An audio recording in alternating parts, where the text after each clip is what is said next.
Guys, ഞാൻ ഈ vlog എന്തെങ്കിലും ഒരു ദിവസം പോസ്റ്റ് ചെയ്യുന്നു പറഞ്ഞിട്ട് മുൻകൂട്ടി നേരത്തെ എടുത്തു വെച്ചൊരു വ്ളോഗാണ്. അപ്പൊ പറഞ്ഞു വന്നത്, നീന്താൻ പോയിട്ട് നടക്കാണ്ട് ആ ഡിപ്രഷൻ മാറാൻ വേണ്ടി കള്ളു കുടിക്കാൻ പോയി. അവിടെ പോയതിന്റെ മെയിൻ ലക്ഷ്യം എന്താണെന്ന് വെച്ചാൽ എങ്ങനെയെങ്കിലും നീന്താൻ പഠിക്കാന്നുള്ളതാണ്. എനിക്ക് നീന്താൻ അറിയാമെന്ന് ഞാൻ മറ്റുള്ളവർക്ക് കാണിച്ചു കൊടുക്കാണ്. പക്ഷെ കുറേയൊക്കെ ഞാൻ ശ്രമിച്ചെങ്കിലും കുറച്ചൊക്കെ നടന്നു, പക്ഷെ എന്നാലും നടന്നില്ല.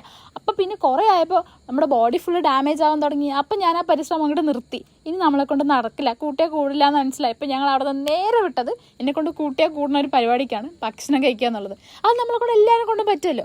അങ്ങനെ അവിടെ പോയി കുറേ സാധനം നമ്മൾ ഓർഡർ ചെയ്ത് കഴിക്കാൻ തുടങ്ങിയപ്പോഴാണ് എനിക്ക് മനസ്സിലായത് ഈ എരിവൊന്നും എന്നെ കൊണ്ട് അത്രയ്ക്ക് അങ്ങോട്ട് നടക്കില്ല എന്ന്. പിന്നെ നമ്മൾ നടക്കാത്ത കാര്യം ആകെ ചെയ്യുന്നത് എപ്പോഴാണ്, ഫുഡിൻ്റെ കാര്യത്തിൽ. പിന്നെ എരിഞ്ഞ് ചത്താലും സീനില്ല എന്ന് പറഞ്ഞിട്ട് ഇത് തിന്നാത്തതിൻ്റെ പേരിൽ നാളെ വീട്ടിൽ പോയി ആലോചിച്ച് റിഗ്രറ്റ് അടിക്കാനും വയ്യാത്തതുകൊണ്ട് ഞാൻ അവിടെ നിന്ന് എൻ്റെ മാക്സിമം തിന്ന് തീർത്തിട്ടുണ്ട്. പിന്നെ അതിൻ്റെ ഇടയിൽ കൂടെ ചെറിയൊരു സിപ്പ് അടിച്ചിട്ട് എന്തിനാണെന്നറിയില്ല ആവശ്യമില്ലാണ്ട് ഞാൻ കുറച്ച് എക്സ്പ്രഷൻ എടുത്ത് അറിയുന്നുണ്ട്. അത് നിങ്ങൾ മൈൻഡാക്കാൻ നിൽക്കണ്ട. പിന്നെ ഞാൻ കുറച്ച് എക്സ്പ്രഷൻ കൂട്ടിയിട്ടോണ്ടാണോ എന്നറിയില്ല, എൻ്റെ അനിയത്തി ഒരു വികാരം ഇല്ലാണ്ടാണ് അത് കുടിച്ചു തീർക്കുന്നത്. പിന്നെ ഈ ബോട്ടിൽ നമ്മളല്ല, നമ്മുടെ ബിഹൈൻഡ് ദ സീനിലുള്ള ആൾക്കാരാണ് കുടിച്ചു തീർക്കുന്നത്. അവരുടെ ബാക്കിയാണ് നമ്മൾ സിപ്പ് ചെയ്ത് നോക്കുന്നത്.